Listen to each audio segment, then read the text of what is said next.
Bismillahirrahmanirrahim. Assalamualaikum warahmatullahi wabarakatuh. Alhamdulillah hamdan yaliku bijalalihi wa azimi sultanih.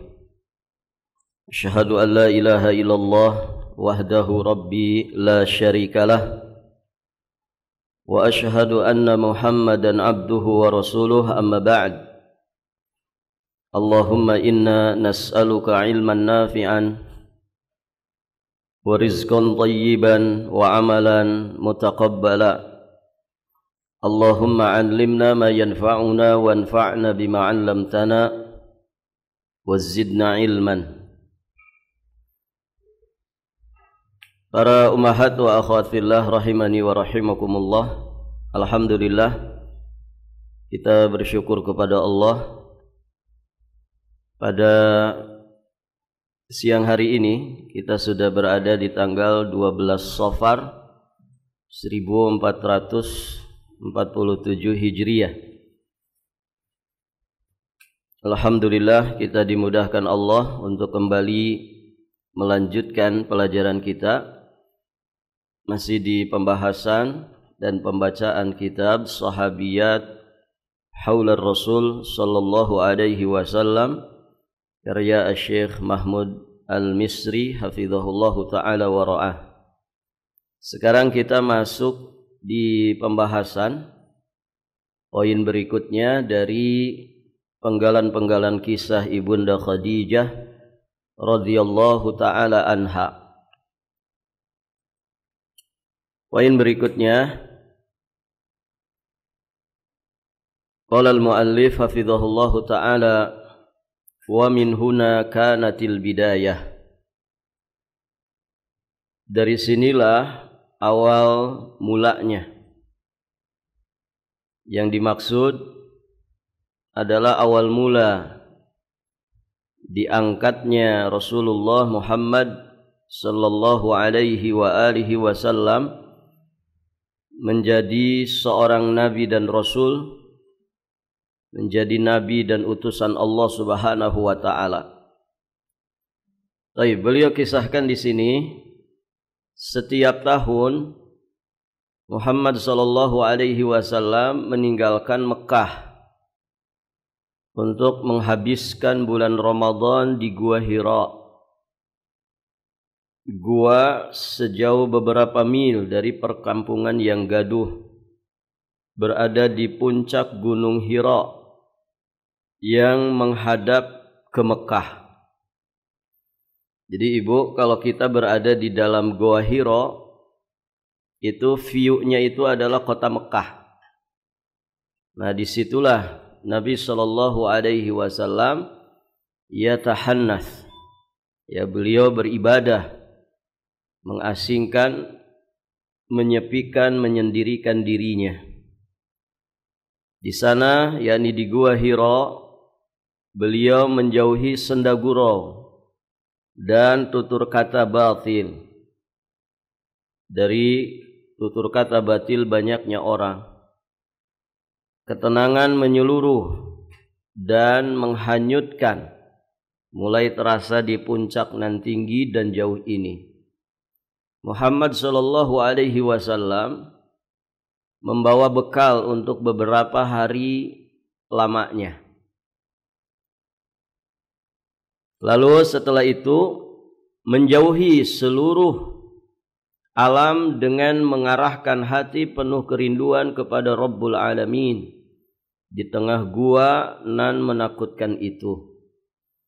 Dari puncak Gunung Hira, sebuah jiwa besar memandang berbagai fitnah, gejolak, perlakuan semena-mena, dan kehancuran yang diombang-ambingkan dunia. Jiwa besar itu lantas menggeliat, menyesal dan bingung karena tidak tahu jalan keluarnya, juga tidak tahu obatnya.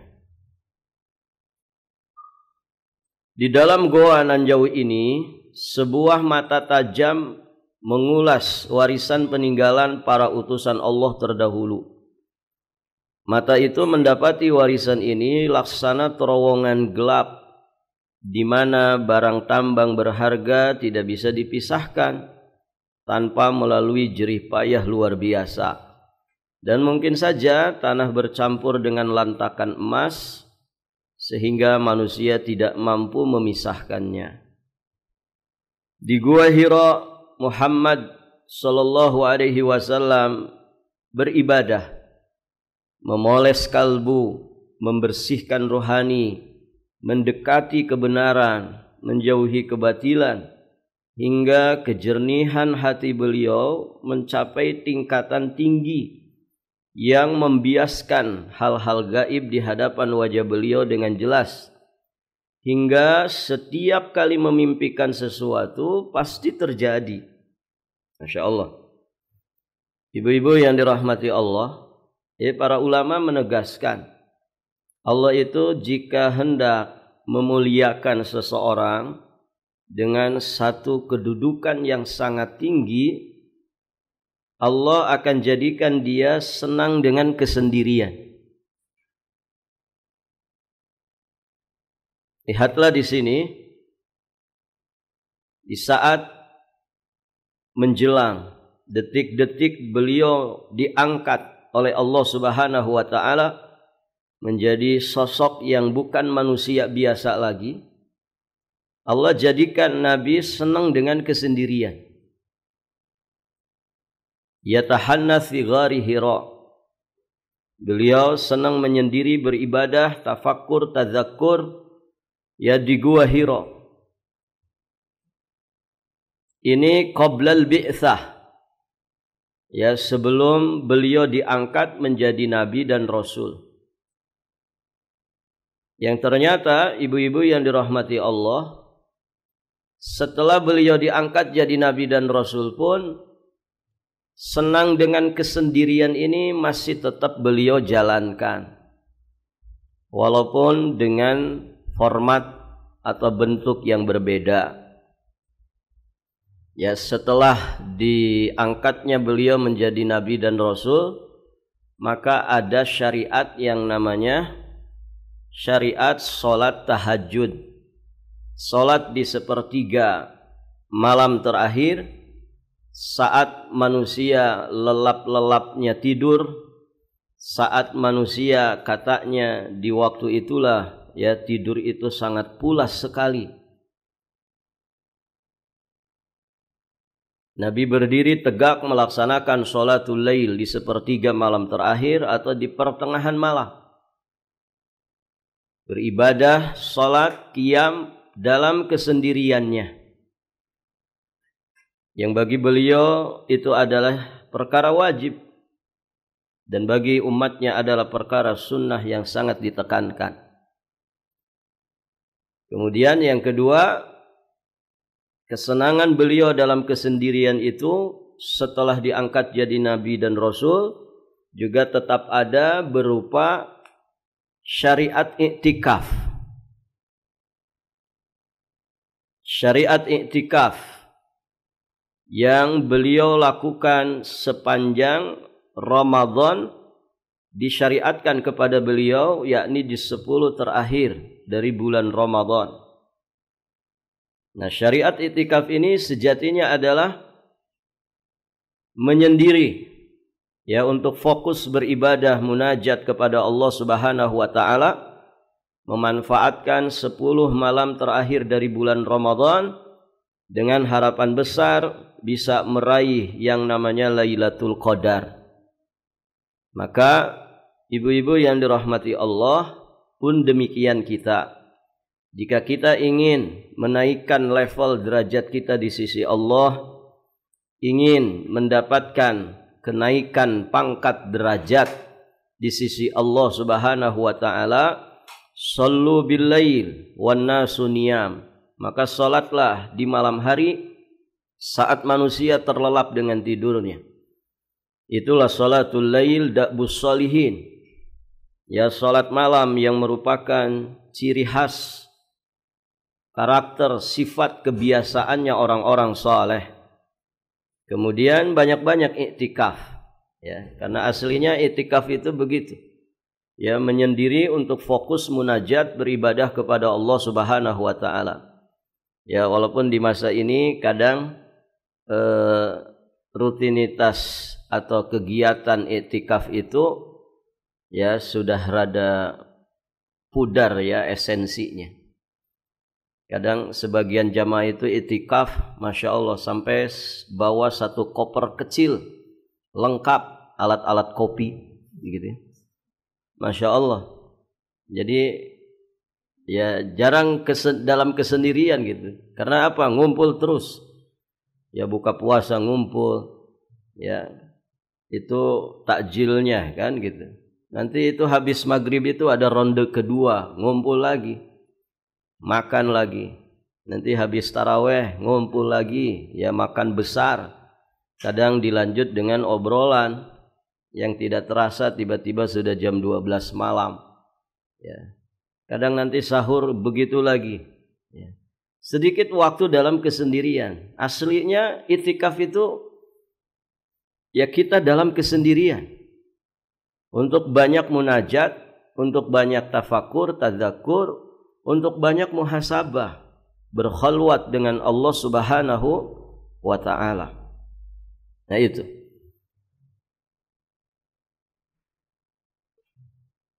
Kita lanjut. Di gua ini Muhammad sallallahu alaihi wasallam berkomunikasi dengan golongan tertinggi. Sebelumnya padang pasir juga menyaksikan saudara Muhammad sallallahu alaihi wasallam pergi meninggalkan Mesir saat melarikan diri dan juga takut melalui padang luas demi mencari rasa aman, tenang, petunjuk untuk diri dan kaumnya. Yang dimaksud adalah Nabiullah Musa alaihi salam. Hingga akhirnya sebuah cahaya api bersinar terang di sisi lembah yang diberkahi Tur Sina.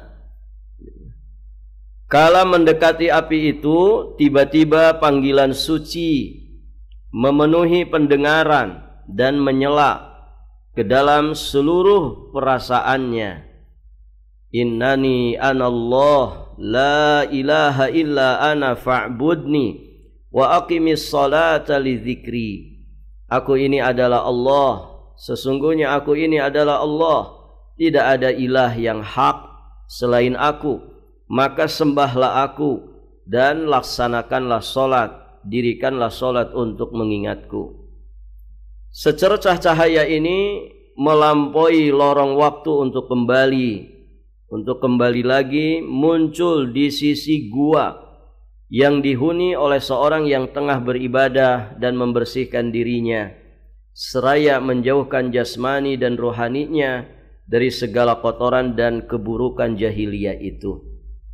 Jadi masa-masa cahaya wahyu itu turun, ini terjadi lagi di kota Mekah. Ya, sebagaimana yang terjadi kepada Nabi dan Rasul sebelumnya, Nabiullah Musa alaihi salam di Bukit Tur Sina. Maka di sini terjadi ya di Gua Hira, ya. Wahyu itu turun kepada Nabi Muhammad sallallahu alaihi wasallam. Cahaya itu memburat di hadapan wahyu penuh berkah dan bersinar terang di hati yang penuh dengan ilham dan petunjuk, penuh dengan bantuan dan juga pertolongan. Di tengah situasi mencengangkan dan menyilaukan, tiba-tiba Muhammad sallallahu alaihi wasallam mendengar suara malaikat berkata kepadanya, "Iqra, bacalah." Maka beliau lantas menyaut sambil bertanya-tanya, "Ma ana biqari." Aku tidak bisa membaca. Karena beliau adalah seorang rasul yang ummi. Perintah dan jawaban terjadi berulang-ulang. Iqra ma ana biqari. Iqra ma ana biqari. Ya, terulang-ulang. Hingga setelah itu ayat-ayat pertama Al-Quran berikut ini mengalir. Iqra bismi rabbikal ladzi khalaq, khalaqal insana min 'alaq, Iqra wa rabbukal akram. alladzi 'allama bil qalam 'allamal insana ma lam ya'lam. Turunlah wahyu pertama kepada Nabi yang menjadi asas dasar tonggak sejarah Islam, yang kemudian nanti akan disebarkan oleh Nabi Shallallahu Alaihi Wasallam menjadi cahaya yang menerangi alam semesta ini.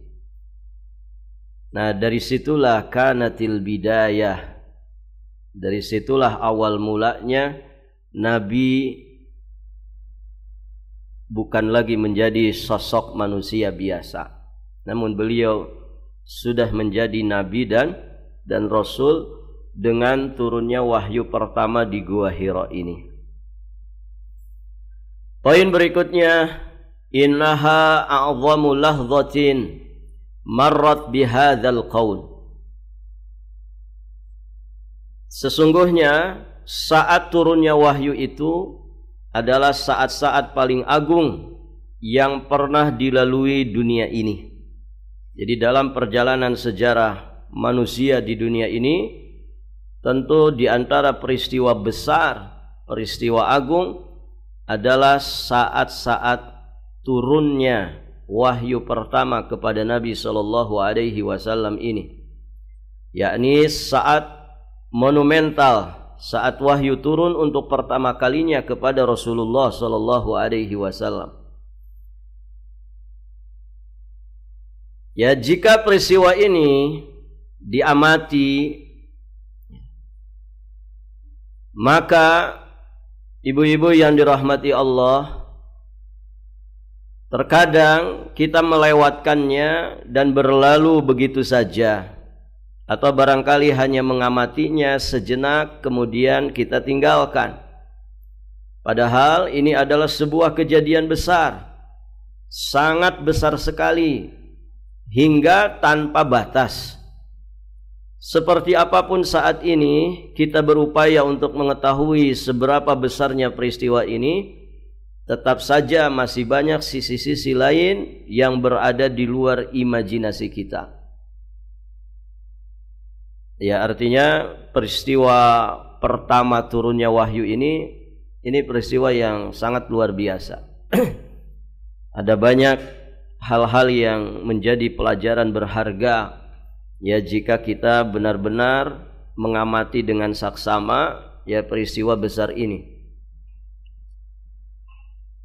Kejadian sangat agung sekali, baik agung secara petunjuk maupun agung dalam efek kehidupan manusia semuanya. Jadi ibu, awal turunnya wahyu pertama ini sejatinya itu menjadi pintu pembuka bagi seluruh umat manusia, bahkan alam semesta, untuk mereka itu keluar dari gelapnya kejahilan menuju cahaya yang terang benderang. Ya, kita sampai detik ini walhamdulillah ya merasakan bagaimana indahnya, bagaimana cahaya wahyu Allah ini menerangi, ya, tidak hanya barakallahu fikum, tidak hanya menerangi ya diri kita ini yang terdiri dari lahir dan batin, bahkan juga menerangi ya apa yang ada di sekitar kita.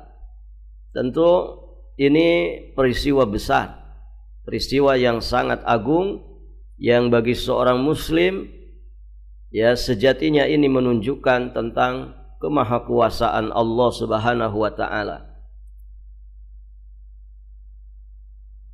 Waktu yang singkat ini merupakan waktu paling agung yang pernah dilalui dunia ini dalam sejarah. Apa gerangan hakikat peristiwa yang terjadi saat itu? Hakikatnya Allah yang maha agung, maha perkasa, maha memaksa, maha besar, pemilik seluruh kerajaan, berkenan di balik ketinggiannya menoleh ke arah ciptaan bernama manusia yang mendekam di salah satu sudut dunia yang namanya nyaris tidak terlihat, ya, tidak terlihat bumi. Allah memuliakan makhluk ini dengan memilih salah satu di antaranya untuk menerima cahaya ilahi, tempat menyimpan hikmah, dan tempat turunnya kalimat-kalimatnya. Barakallahu fikum. Ada yang pernah ke Gua Hiro, Ibu? Di sini ada gambarnya tuh. Kalau ke situ harus naik ya. Harus naik. Salah-salah sedikit ya bisa terpeleset ke jurang. Taib. Enggak ada keistimewaan tertentu dari Gua Hiro. Ya kecuali hanya sejarah ini saja. Ya sebagian orang kan memaksakan diri naik ya. Apalagi warga plus Indonesia mungkin dia nulis namanya di situ gitu ya. Atau ngambil batunya buat jimat. Nah ini ya tidak diperkenankan dalam Islam. Tidak ada keistimewaan khusus dari Gua Hiro. Jadi tidak usah memaksakan untuk mendaki melihat Gua Hiro itu. Lihat saja di YouTube jelas gitu kan. Taib. Ibu-ibu yang dirahmati Allah, sebuah hakikat besar yang tak terbatas.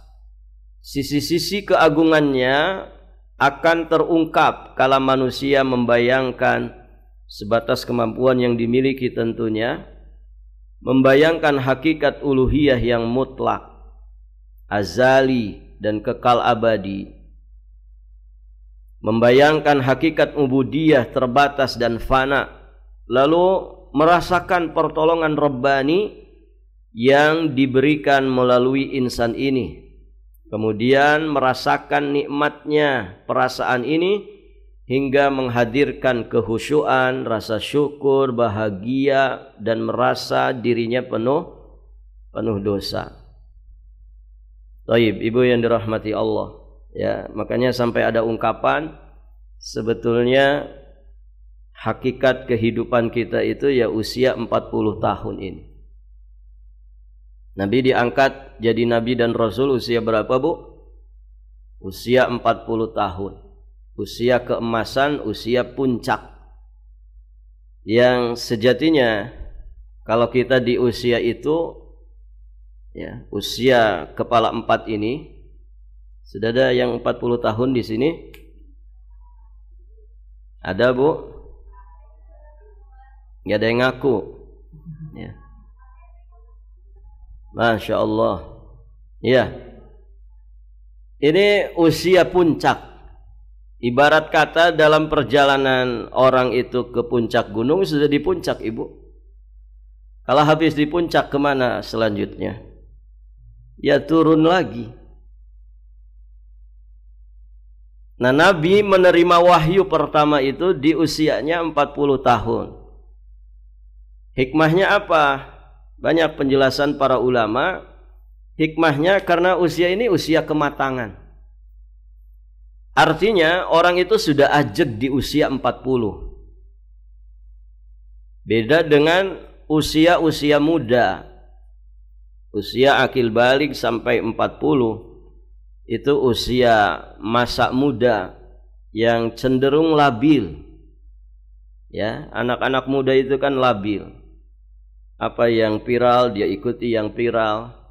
Apa yang dia senangi dia ikuti. Orang ke kanan dia ikut ke kanan, orang ke kiri dia ikut ke kiri. Belum punya prinsip dalam hidup, belum punya pendirian, belum ajeg. Jadi kalau orang sudah di usia kepala 4, matang akalnya, matang fisiknya, juga mentalnya. Begitu.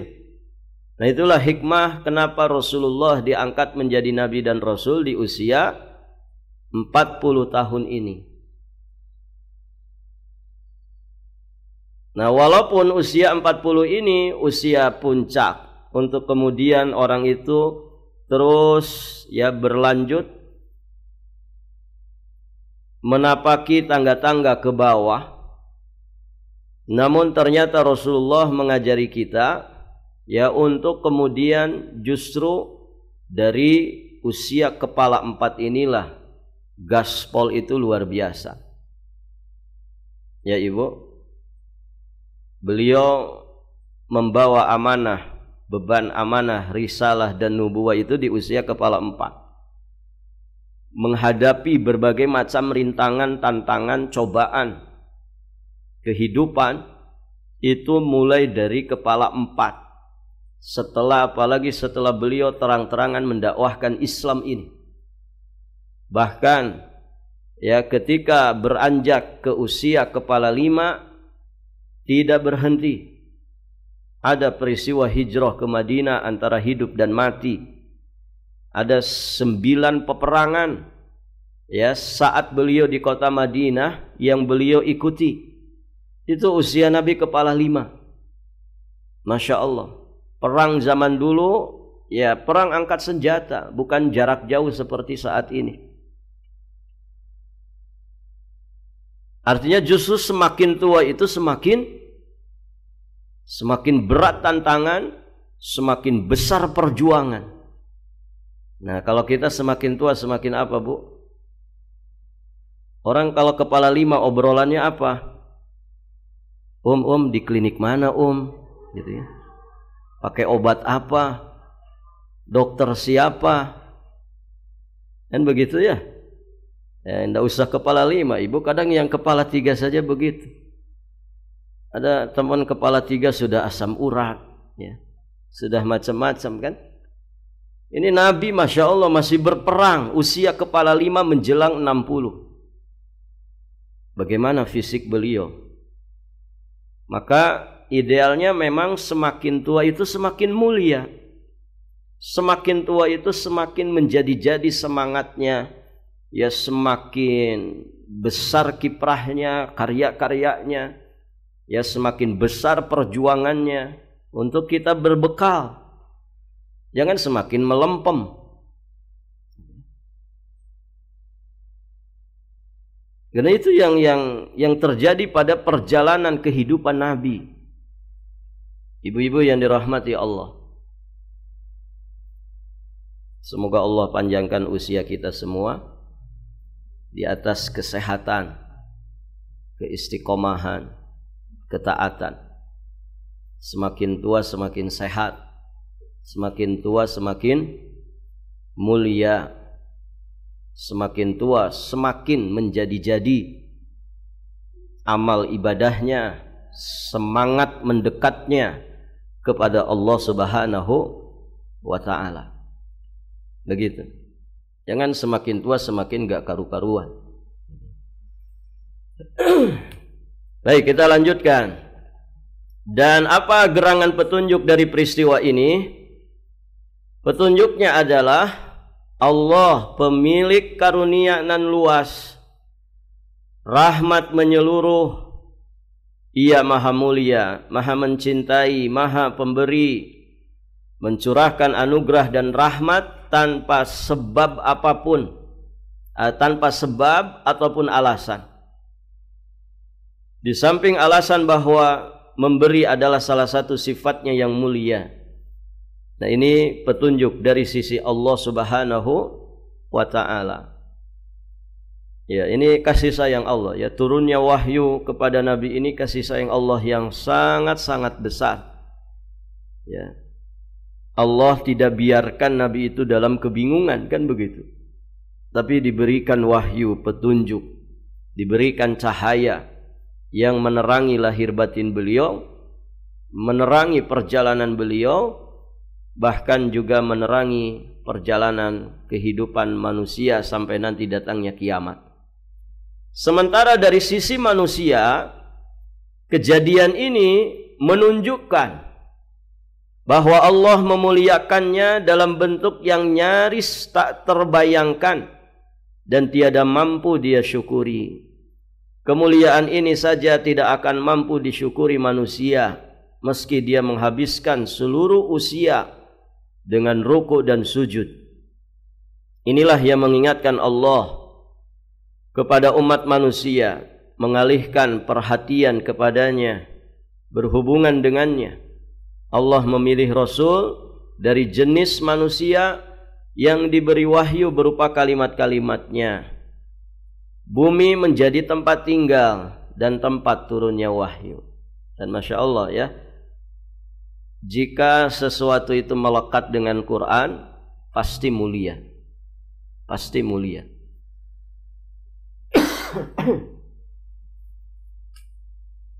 Dua kota tempat turunnya Al-Quran menjadi kota suci, kota paling mulia, Mekah dan Madinah. Makanya ada ayat-ayat Makkiyah, ada ayat-ayat Madaniyah. Bulan diturunkannya Al-Quran menjadi bulan istimewa, namanya bulan Ramadan. Malam diturunkannya Al-Quran menjadi malam terbaik, Lailatul Qadar. Ya kan? Apalagi orang ketika pada dirinya melekat Al-Quran, maka dia pun menjadi orang yang istimewa.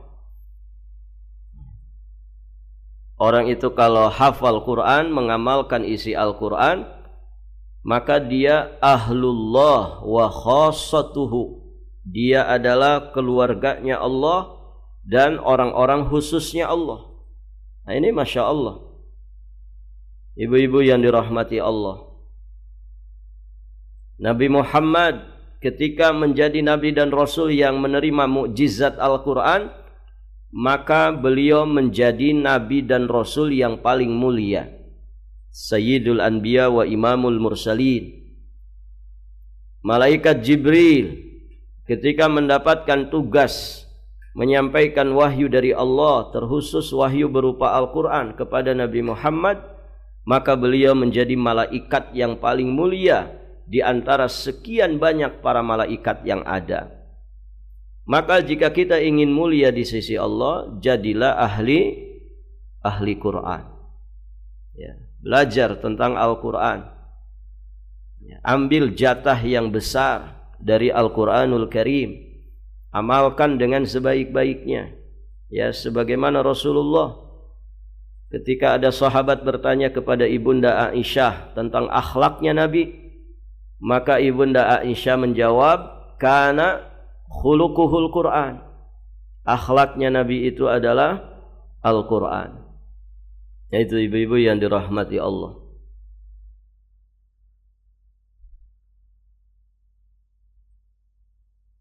Adapun dampak dari peristiwa besar ini dalam kehidupan seluruh umat manusia sudah mulai sejak dahulu. Sejak saat itu penduduk bumi hidup di bawah perlindungan dan penjagaan Allah secara langsung dan nyata. Mereka mengharap kepada Allah secara langsung dalam seluruh urusan. Mereka pun melakukan segala tindak tanduk di bawah pengawasan Allah Subhanahu wa taala. Jadi orang itu dengan wahyu pasti akan terbimbing. Dan setiap nabi dan rasul itu dibimbing dengan wahyu dari Allah Subhanahu wa taala, ya, dalam rangka menjadikan manusia punya kehidupan yang terarah, punya kehidupan yang baik, ya, sehingga ya perjalanan kehidupan mereka teratur, ya, perjalanan kehidupan mereka selamat sampai tujuan, ya, dengan sebaik-baiknya. Nah, itulah fungsi daripada wahyu Allah Subhanahu wa ta'ala. Berikutnya wukufun fi wajhil asifah. Wukufun fi wajhil asifah. Tegar menghadapi badai. Ya, setelah mendapatkan amanah risalah, ya tentu ada tugas besar yang menanti beliau, bahkan juga akan ada sekian banyak hambatan, tantangan, rintangan, ya, di dalam mengemban amanah risalah ini. Ya, 23 tahun lamanya beliau akan mengemban amanah risalah ini sampai wafatnya. 13 tahun itu fase Mekah, kemudian 10 tahunnya fase Madinah. Tentu dalam rentang waktu 23 tahun ini ada sekian, ya, gelombang ujian, cobaan, rintangan yang beliau hadapi. Nah, di sini diriwayatkan dari Ibunda Aisyah radhiyallahu taala anha ummul mukminin. Beliau berkata, awal mula wahyu Rasulullah sallallahu alaihi wasallam adalah berupa mimpi yang baik dalam tidur. Mimpi yang baik dalam tidur. Jadi peristiwa awal-awal turunnya wahyu kepada Nabi itu bermula dari ru'ya salihah, mimpi-mimpi yang baik ya di dalam tidur beliau, yang tadi juga sudah sedikit dikisahkan. Setiap beliau mimpi dengan mimpi kebaikan itu selalu terwujud nyata. Setiap kali memimpikan sesuatu pasti terjadi seperti cahaya subuh. Beliau kemudian akhirnya suka menyendiri. Beliau menyendiri di Gua Hira untuk beribadah di sana selama beberapa malam sebelum pulang kembali ke keluarga beliau, dan beliau membawa bekal untuk itu. Ini penting ya, bekal selalu disebut di sini. Apa itu hikmahnya, Ibu? Tadi di poin pembahasan sebelumnya juga dikisahkan Nabi membawa bekal untuk ke Gua Hira. Apa di situ hikmahnya? Di sini Nabi sedang memberikan keteladanan ya, bahwa yang namanya ikhtiar itu disyariatkan. Ikhtiar dulu. Begitu Ibu ya. Nabi tidak mentang-mentang, ini sepertinya saya ini calon manusia hebat ini, nggak usah bawa bekal, pasti Allah akan kasih. Enggak begitu, tetap bawa bekal. Artinya apa? Yang namanya ikhtiar, berusaha menempuh sebab-sebab untuk meraih sesuatu atau menghindar dari sesuatu, itu perkara yang disyariatkan. Ya Ibu, kalau lapar, ikhtiarnya apa Bu? Makan. Kalau kita ngantuk, ikhtiarnya apa? Supaya ngantuknya hilang. Tidur. Bangun Bu, yang tidur bangun. Ya. Kalau kita kedinginan, ikhtiarnya apa? Pakai jaket, selimutan, kan begitu. Pakai baju hangat, baju tebal. Kalau kita ingin paham, ikhtiarnya apa? Belajar, kan begitu. Kalau kita ingin surga, ikhtiarnya apa? Ya bertakwa kepada Allah. Karena takwa itu adalah sebaik-baik bekal, kan begitu. Nah, banyak orang pengen masuk surga tidak mau ikhtiar. Kalau kita sakit pengen sembuh, ikhtiarnya apa? Ya berobat, konsultasi, bertanya ke orang yang ahli. Saya sakit ini, obatnya apa? Dan begitu. Ini ikhtiar ini disyariatkan dan tidak menafikan tawakal. Justru tawakal yang benar itu kata para ulama disertai dengan ikhtiar yang dibenarkan syariat. Ini Nabi ya. Beliau tidak mentang-mentang mau jadi nabi dan rasul ya. Beliau tidak mentang-mentang sepertinya ada tanda-tanda saya ini akan jadi orang yang bukan orang biasa. Akhirnya beliau tidak bawa bekal, tetap bawa bekal. Bawa bekal. Mau berapa lama di Gua Hira, bekalnya disesuaikan. Nah begitu ibu-ibu yang dirahmati Allah. Setelah itu beliau kembali ke Ibunda Khadijah dan membawa bekal seperlunya untuk kemudian berangkat lagi ke Gua Hira. Hingga akhirnya kebenaran datang kepada beliau saat beliau berada di dalam Gua Hira. Malaikat datang lalu berkata, "Iqra." Maka beliau menjawab, "Ma'ana biqari." Aku tidak bisa membaca. Beliau kemudian menuturkan ia kemudian meraihku. Maksudnya malaikat Jibril meraihku dan merangkulku hingga aku pun letih. Setelah itu dia melepaskanku. Dia berkata lagi, Iqra, bacalah. Aku menjawab, aku tidak bisa membaca. Kemudian beliau menuturkan, lalu Jibril meraihku dan merangkulku hingga aku letih. Setelah itu dia pun melepaskanku. Dia berkata lagi, Iqra, bacalah. Aku menjawab dengan jawaban yang sama, ma'ana biqari, aku tidak bisa membaca. Ia kemudian meraihku lagi, merangkulku untuk ketiga kalinya hingga aku pun letih. Setelah itu dia melepaskanku. Lalu dia berkata, Iqra bismi rabbikal ladzi khalaq, khalaqal insana min 'alaq, dan seterusnya. 5 ayat pertama yang menjadi wahyu pertama turun kepada Nabi sallallahu alaihi wa alihi wasallam. Nah, setelah kejadian ini Nabi langsung pulang dengan membawa 5 ayat wahyu pertama ini. Dalam keadaan sekujur tubuh beliau menggigil. Ya, tentu ini pengalaman pertama yang dialami Nabi. Hingga beliau akhirnya masuk menemui Ibunda Khadijah binti Khuwailid. Lalu berkata, Zammiluni, zammiluni, dathiruni, dathiruni. Selimutilah aku, selimutilah aku. Karena beliau menggigil.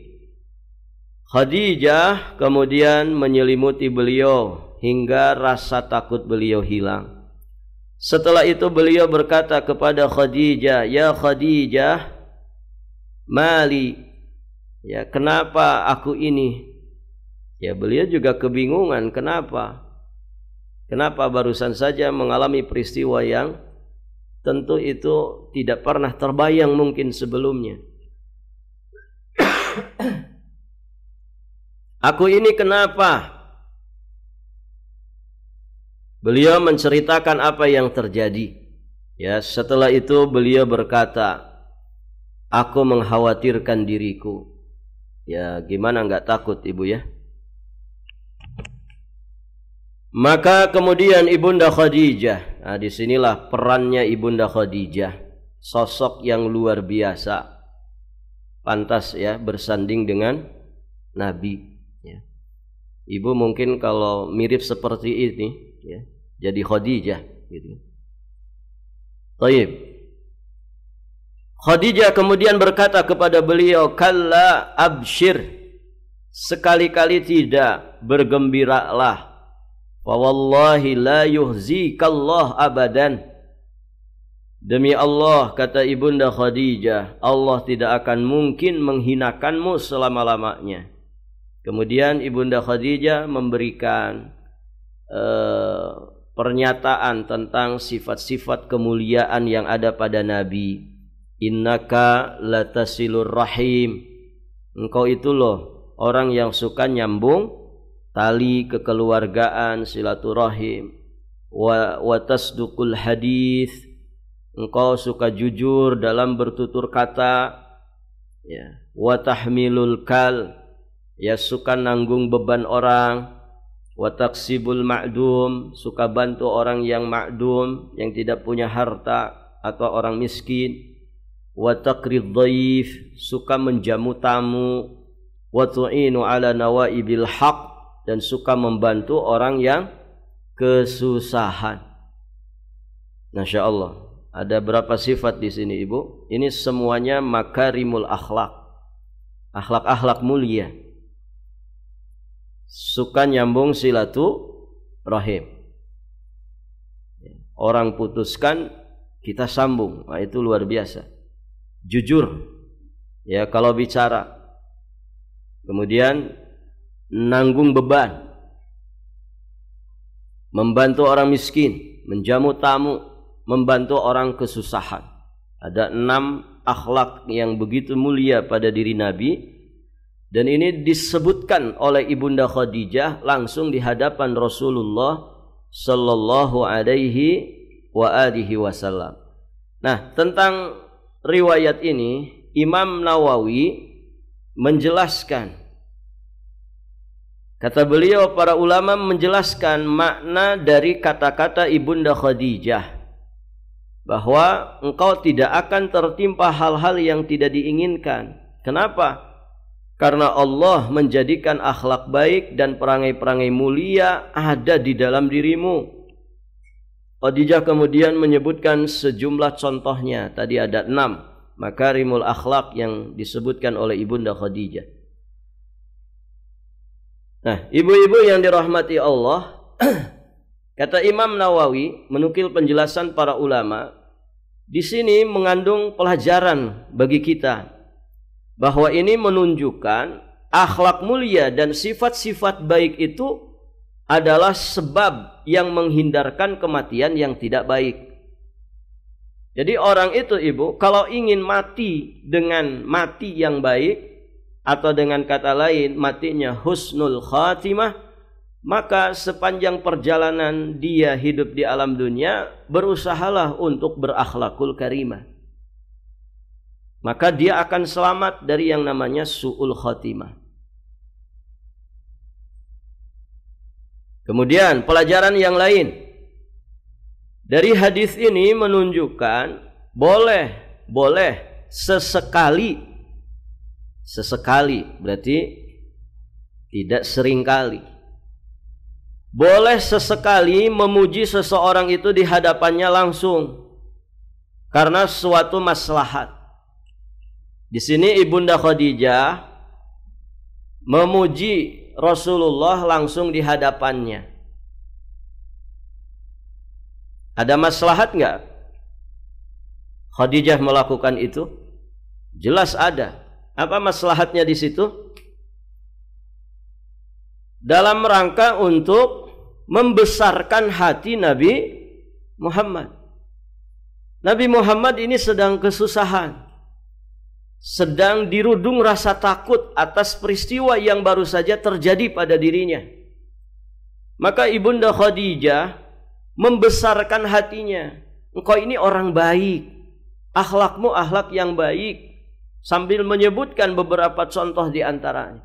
Tidak mungkin ya terjadi sesuatu yang buruk pada dirimu. Dan buktinya kan begitu. Justru bukan sesuatu yang buruk, tapi Allah sedang ya mau mengangkat beliau menjadi sosok yang paling mulia di muka bumi ini. Nah itu. Jadi sesekali memuji di hadapan orangnya itu dibolehkan ketika ada maslahat yang lebih besar. Aslinya memang tidak boleh, Bu. Sahabat Ali itu kalau ada yang muji-muji beliau lempar pakai pasir. Gitu. Kenapa? Karena beliau khawatir terfitnah oleh pujian itu. Tapi kalau ibu jangan praktekin itu ya. Ada yang muji-muji, ibu cantik banget, dilempar pakai pulpen. Bisa bertengkar gitu ya. Maksudnya apa? Ya pujian itu berbahaya gitu kan. Pujian itu berbahaya, bisa menjadi fitnah. Orang itu kan biasanya kalau dipuji suasana hatinya berubah, kan begitu. Pun demikian saat dia dicaci, ya, suasana hatinya juga bisa berubah. Maka dia bisa jadi fitnah. Maka pada asalnya jangan memuji orang di hadapannya, karena itu berbahaya. Pertama, berbahaya bagi diri kita sendiri, ya, karena kita bisa memadoroti orang itu. Yang kedua, ya berbahaya bagi orang yang mendapatkan pujian itu. Ya. Walaupun mungkin secara lisan dia seperti tawadduan gitu ya. Enggak kok, saya itu enggak begitu. Ya, sambil kelamas-klemes padahal hatinya berbunga-bunga. Gitu. Belum tahu dia. Ya. Dia baru tahu sekarang ini. Begitu hatinya, kan ini bahaya. Jadinya ujub nantinya. Ya, dan itu sangat lembut sekali, sangat halus sekali di dalam hati manusia. Tapi sesekali ya boleh. Sesekali boleh ketika ada maslahat begitu ya. Ya sesekali suami itu dipuji langsung di hadapannya, kan begitu Bu? Gitu ya. Enggak ada lagi laki-laki yang lebih ganteng darimu gitu. Ya karena memang enggak ada suami kedua, kan begitu. Suami ya satu. Nah itu ibu yang dirahmati Allah. Jadi ini menunjukkan boleh sesekali memuji seseorang di hadapannya langsung karena suatu maslahat.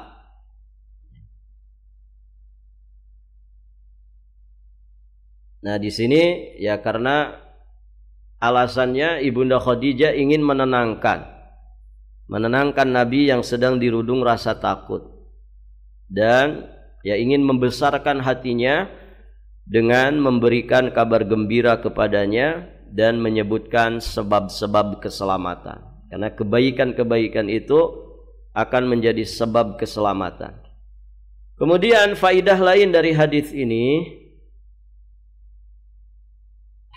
sangat jelas menunjukkan kesempurnaan Ibunda Khadijah.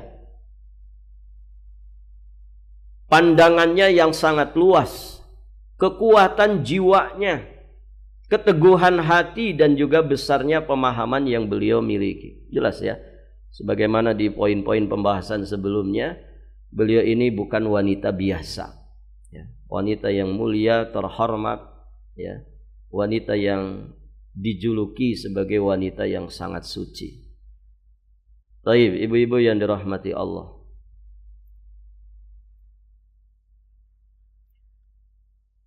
Kemudian Ibunda Khadijah membawa Nabi menemui Waraqah bin Naufal. Beliau ini adalah saudara sepupunya Khadijah. Waraqah bin Naufal ini memeluk agama Nasrani di masa jahiliyah. Dia menulis kitab Injil dengan bahasa Ibrani. Dia menulis bagian dari kitab Injil dengan bahasa Ibrani seperti yang Allah kehendaki untuk dia tulis. Dia sudah tua renta, juga buta. Khadijah lantas bertanya kepadanya, "Wahai saudara sepupuku, dengarkan kata-kata keponakanmu." Waraqah bertanya pada beliau, "Wahai keponakanku, apa yang engkau lihat?" Akhirnya Rasulullah menceritakan kejadian yang beliau lihat. Waraqah kemudian berkata kepada Nabi, "Hadzan namus alladzi nazzalallah ala Musa." Kata Waraqah, dia itu malaikat yang Allah turunkan kepada Musa. Ya laitani fiha jazaan. Duhai seandainya, andai saja aku masih muda saat itu. Ya laitani akuna hayyan idh yukhrijuka qaumuk. Andai saja aku masih hidup kala engkau nanti diusir oleh kaummu. Nah, di sini Waraqah bin Naufal memberikan petunjuk bahwa yang datang kepadamu itu adalah malaikat yang juga dulu pernah datang kepada Musa. Kemudian beliau ya berandai-andai, ya seandainya aku masih muda, ya saat engkau nanti menjadi seorang yang mulia, menjadi nabi dan rasul, ya bahkan seandainya aku masih hidup, ya saat engkau diusir oleh kaummu sendiri. Maka mendengar penuturan Waraqah bin Naufal ini, Nabi akhirnya bertanya. Kata Nabi, "Awa mukhrijiyahum?" Apakah memang mereka itu akan mengusir diriku?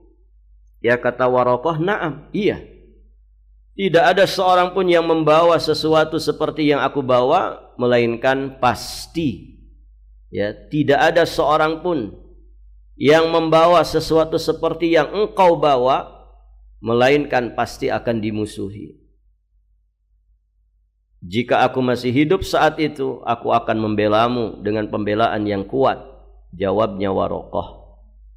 Tidak lama setelah itu akhirnya Waraqah pun meninggal dunia. Wahyu pun berhenti turun untuk sementara waktu. Taib, ibu-ibu yang dirahmati Allah, 40 tahun silam seakan hanya satu hari. Akal yang selama ini mencari jawaban dan penafsiran mulai dimasuki cahaya-cahaya kebenaran.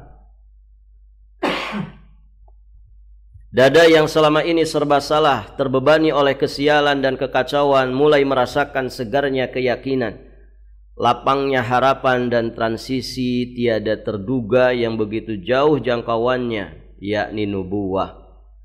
Begitu indah keutamaan yang datang ini, begitu besar kedudukan sekaligus kesedihan yang akan dihadapi Muhammad sallallahu alaihi wasallam.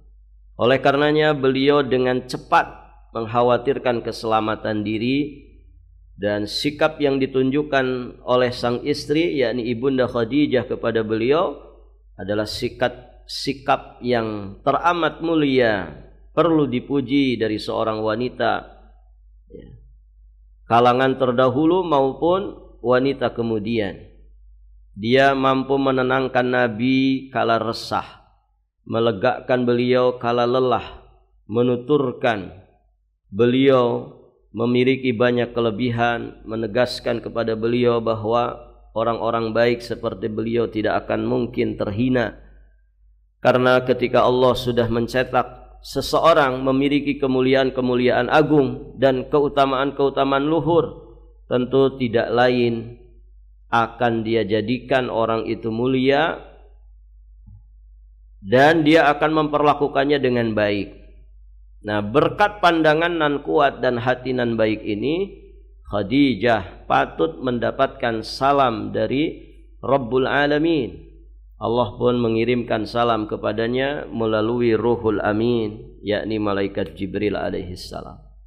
Masya Allah ibu ya, dapat salam dari Allah melalui malaikat Jibril. Meski Ummul Mukminin Khadijah mendengar bahwa kaum Rasulullah akan memerangi dan mengusir beliau, dan beliau sendiri tahu betul seperti apa kekuatan kaum Quraisy, namun beliau memutuskan untuk tegar menghadapi badai yang mungkin saja mendera. Beliau rela menanggung beban derita dan kesulitan di jalan Allah. Dia rela menerima tugas yang amat terpenting dan sulit ini, yakni menghadapi orang-orang Quraisy. Inilah salah satu contoh terbesar bagi para wanita beriman yang tulus, agar mereka meneladani Ummul Mukminin Khadijah radhiyallahu taala anha dalam memikul beban berat dan derita demi membela sang suami Rasulullah sallallahu alaihi wasallam. Beliau mendukung Nabi untuk menyebarkan dakwah Islam di tengah-tengah kaum, yang kemudian diteruskan ke seluruh belahan bumi. Setelah itu beliau mendirikan daulah Islamiyah. Demikian ibu-ibu yang dirahmati Allah, dan paragraf terakhir itulah yang menjadi poin pelajaran bagi kita semua, terkhusus bagi para muslimah ya, supaya bersabar ya mendampingi para suaminya masing-masing di dalam kebaikan. Ya, masing-masing kita dalam berumah tangga itu harus ya punya sesuatu yang kita punya harapan besar. Sesuatu ini bisa diandalkan untuk menjadi bekal kita di kehidupan akhirat nanti. Dan teruslah membersamai ya suami ya di dalam kebaikan tersebut ya, dan terus bersinergi di dalam kebaikan ya, libatkan orang-orang di sekitar kita juga di dalam kebaikan, sehingga ya kita di dalam berumah tangga itu ya sehidup ya sesurga begitu ya. Kita kalau hidup ya di bawah naungan Allah dan Rasulnya, baiti jannati ya rumahku adalah surgaku, maka demikian pula sampai nanti di kehidupan akhirat ya surga yang sesungguhnya benar-benar bisa didapatkan. Amin Allahumma ya rabbal alamin. Baik ibu-ibu yang dirahmati Allah, sampai di sini dulu pelajaran kita. Insyaallah taala di kesempatan berikutnya insyaallah nanti kita lanjutkan. Kita akhiri subhanakallahumma bihamdik asyhadu an la ilaha illa anta astaghfiruka wa atubu ilaik. Wassalamualaikum warahmatullahi wabarakatuh.